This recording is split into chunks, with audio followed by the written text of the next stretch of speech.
नमस्कार दोस्तों, मैं अंकुर उपाध्याय स्वागत करता हूं आप सभी का आपके अपने YouTube channel share market analysis में। दोस्तों, बाजार में सेकंड हाफ में रिकवरी जरूर आई, लेकिन आपको भी अच्छे से पता है और मुझे भी अच्छे से पता है कि पैसा नहीं बना इन्वेस्टर्स का। पोर्टफोलियो ऊपर नहीं आई है, केवल इंडेक्स ऊपर आया है और ये बहुत लंबे समय से चल रहा है भाई साहब। लेकिन यहां ये तो सबको ही पता है कि पोर्टफोलियो ऊपर नहीं आई है, लेकिन यहां मैं आप सभी के साथ कुछ पर्टिकुलर स्टॉक्स के बारे में बात कर रहा हूं जिनमें इन्वेस्टर्स की पोजीशन अच्छी खासी है। और जब ऐसे शेयर्स नहीं चल रहे हैं तो ज्यादा फ्रस्ट्रेशन हो रही है। देखो, अगर एक वर्ड में कोई मेरे से पूछे ना कि इस समय सबसे वीक क्या है, तो छूटते ही मैं बोल दूंगा पीएसयू। सिंपल। हमने 2024 के मिड तक या फिर स्टार्टिंग फेज में 2024 के एक ही चीज बोली कि अगर इस बुल रन में सबसे ज्यादा पैसा किसी ने बनाया है तो वो है भारत सरकार। सारी की सारी सरकारी कंपनियां जिस हिसाब से भागी हैं, वो तेजी हमने कभी सरकारी कंपनियों में देखी नहीं। इनफैक्ट पर्सनल लेवल पे मैं अपना एक्सपीरियंस शेयर करूं तो मैंने 2020, 21, 22 ये जो समय है, यहाँ 22 और 23, 24 में तो तेजी बनी है, लेकिन 2020, 21 और उससे पहले, कोविड से पहले 2015 से मार्केट में हूं, कभी पीएसयूज को किसी ने शेयर गेन करेगा इसलिए नहीं खरीदते हुए देखा मैंने। सिर्फ अगर किसी सरकारी स्टॉक को कोई लेता था तो वो उसके डिविडेंड के चलते लेता था कि बढ़िया डिविडेंड यील्ड है, ले लो।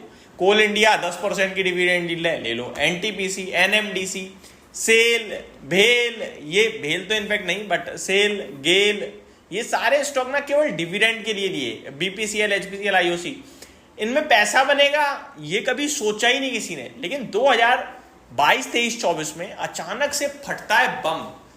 मजगांव, कोचिन शिपयार्ड, ये ऐसे मल्टीबैगर बनते हैं कि मतलब ऐसा लग रहा था सरकारी ही है जहां पे पैसा लगाना है।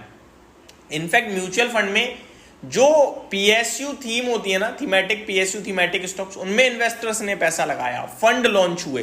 तो ये सारी चीजें हम सभी ने देखी हैं। लेकिन अभी देखा जाए तो पीएसयूज वीक हो रहे हैं और सबसे ज्यादा वीक हो रहे हैं। कुछ सिलेक्टिव पीएसयूज की बात करूं दोस्तों, जो इन्वेस्टर्स के पास हैं, अच्छे खासे लेवल पे हैं, उनमें एक नाम है एचएएल का, हिंदुस्तान एरोनॉटिक्स लिमिटेड। बहुत ही क्वालिटी कंपनी है, नो डाउट, बहुत ही दमदार है, आगे का आउटलुक भी बहुत स्ट्रांग है।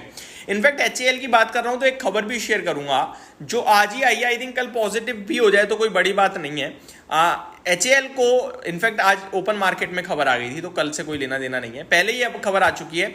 26,000 करोड़ का कॉन्ट्रैक्ट मिला है 240 AL 31 FP arrow engine for Su-30 MKI aircrafts के लिए।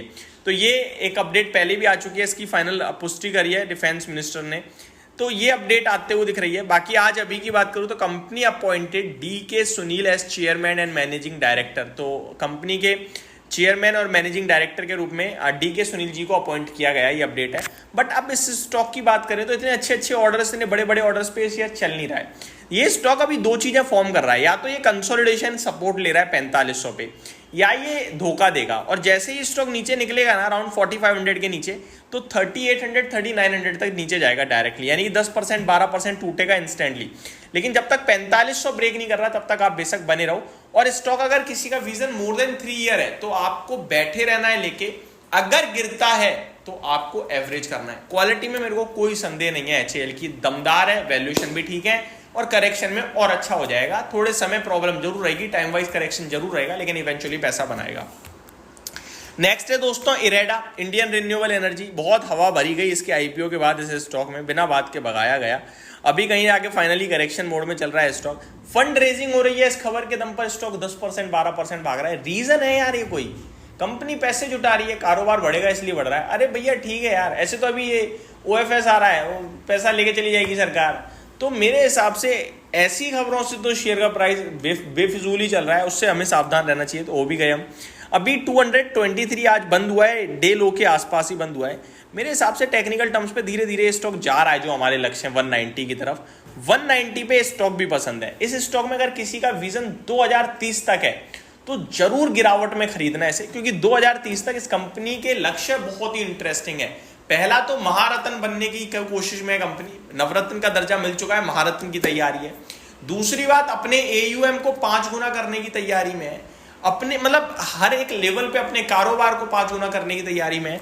जब सब कुछ 5 गुना हो जाएगा तो प्रॉफिट भी 5 गुना हो जाएगा और शेयर का प्राइस भी मुझे लगता है ये 60,000 करोड़ का market cap definitely 2 lakh crore तो पहुंचेगा। 3 गुना तो होगा मार्केट कैप, तो शेयर भी 3 गुना हो ही जाएगा। अब 5 साल में 3 गुना अगर कोई चीज हो रही है तो उससे अच्छा कुछ भी नहीं है। तो मैं कह रहा हूं यहां से 10% और करेगा तो देखते हैं 50-40,000 करोड़ के मार्केट कैप पे मिल गई और 2 लाख हो गया तो 5 गुना भी पैसा हो जाए तो कोई बड़ी बात नहीं है।